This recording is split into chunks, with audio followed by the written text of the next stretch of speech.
Assalamu alaikum. I am Luqman Qaida and this is 𝐲𝐥𝐬𝐬 Academy. In this episode we will discuss an important group of letters which are ث, ذال and ظ. We will discuss their points of articulation and the difference between them. So stay tuned. 𝐲𝐥𝐬𝐬 Academy.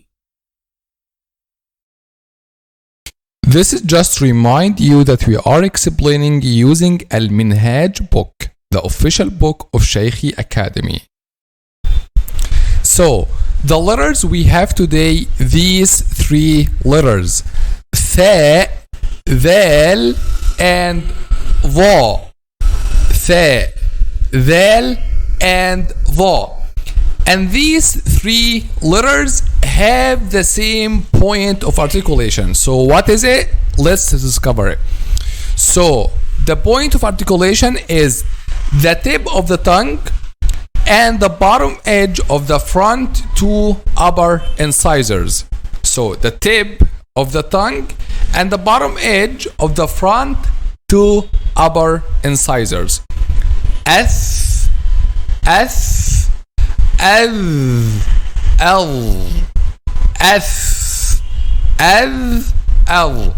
So we, as always, we divide the tongue into three main parts: the head part, which is the first, the nearest to the mouth, and the middle part and the back part. So the first part of this head part is called the tip of the tongue. So this tip of the tongue touches the bottom edge of the front two upper incisors. So this is the point of articulation of these three letters: th, th, th, th, the, the, the. Okay, all these three letters have the same point of articulation. So what is the difference between them? This is a question, a logical question. If all these three letters have the same point of articulation, so what is the difference? Let's discover now. So we will discover first the difference between th and ذال.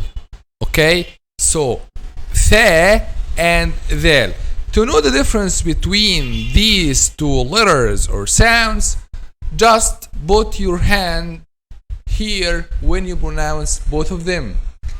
th, the, th, th. What you feel here when you put your hands here, you will feel a vibration of the vocal cords when you pronounce letter ذال, but you will not feel that when you pronounce letter th. Th, th, th. There is no vibration of the vocal cords, and the, there is a vibration of the vocal cords.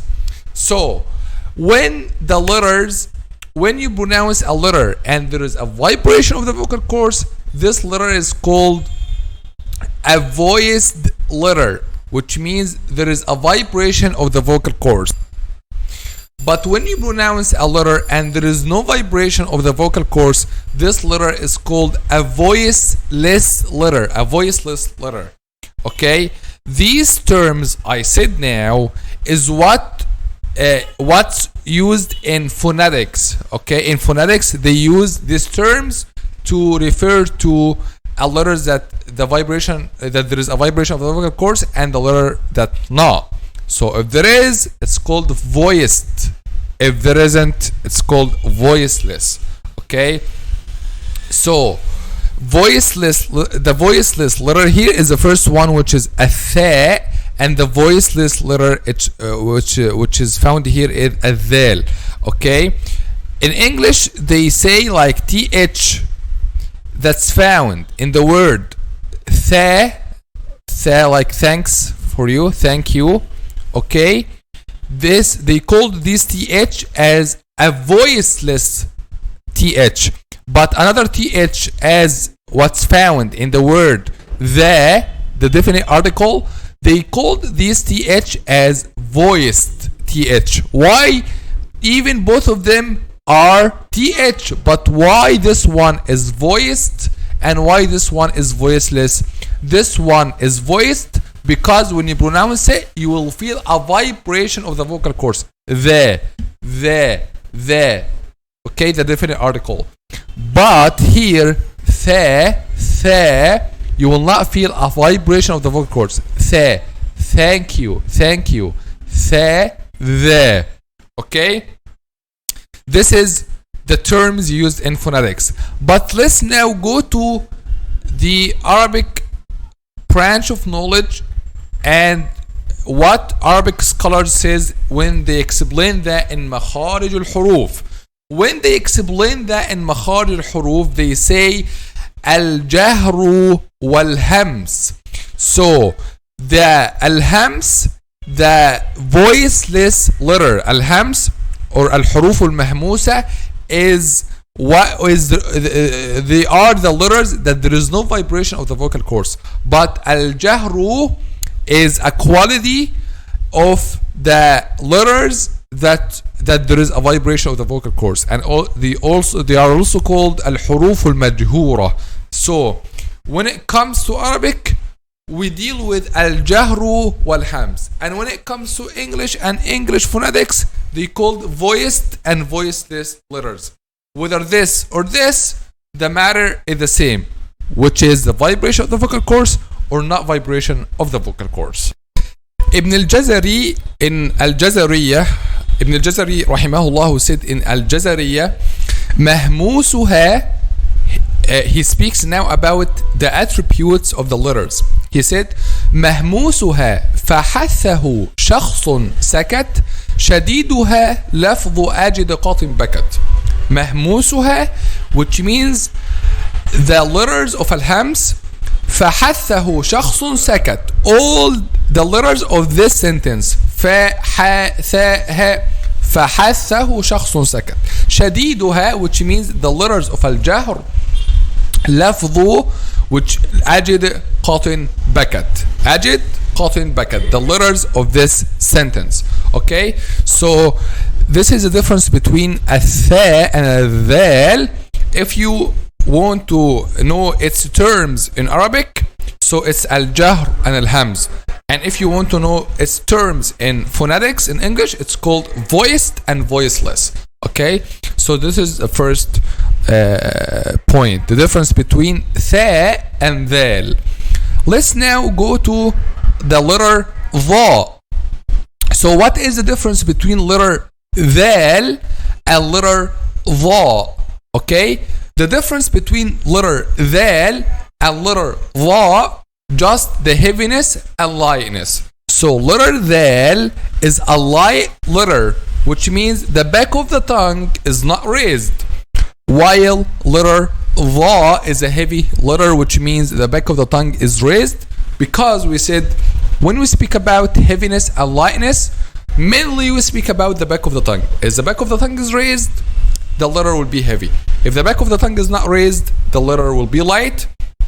And as we said, it's also called al-isti'la'u wal-istifal. Al-isti'la'u, the back of the tongue is raised, and al-istifal, the back of the tongue is not raised. So the difference between dhal and dha, the same point of articulation, but just the heaviness and lightness. Dhal is heavy, dha is heavy, dhal is light. So now we want to summarize all what we said in this episode. The tha, dhal and dha have the same point of articulation. The tip of the tongue touches the bottom edge of the front two upper incisors. The difference between tha and dhal is the al-jahr wal-hams.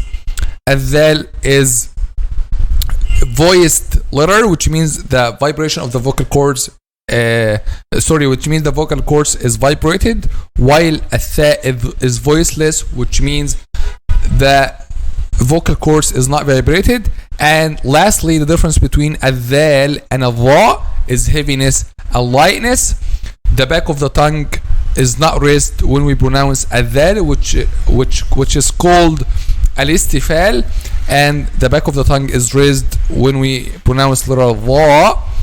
This is why it's a heavy letter, and this is called al-isti'la. So now we came to the end of this episode. سبحانك اللهم وبحمدك أشهد أن لا إله إلا أنت نستغفرك ونتوب إليك. If you have any question, just let me know in the comment section below. See you inshallah in the next episode. Now we came to the end of this episode. So if you want to follow up the next episodes, consider subscribing. Also, if you want a qualified Quran tutor, whether for yourself or your kids, we are providing online Quran classes. Don't forget to check out our app. See you inshallah in the next episode. Assalamu alaikum. Shaykhi Academy. Learn and enjoy.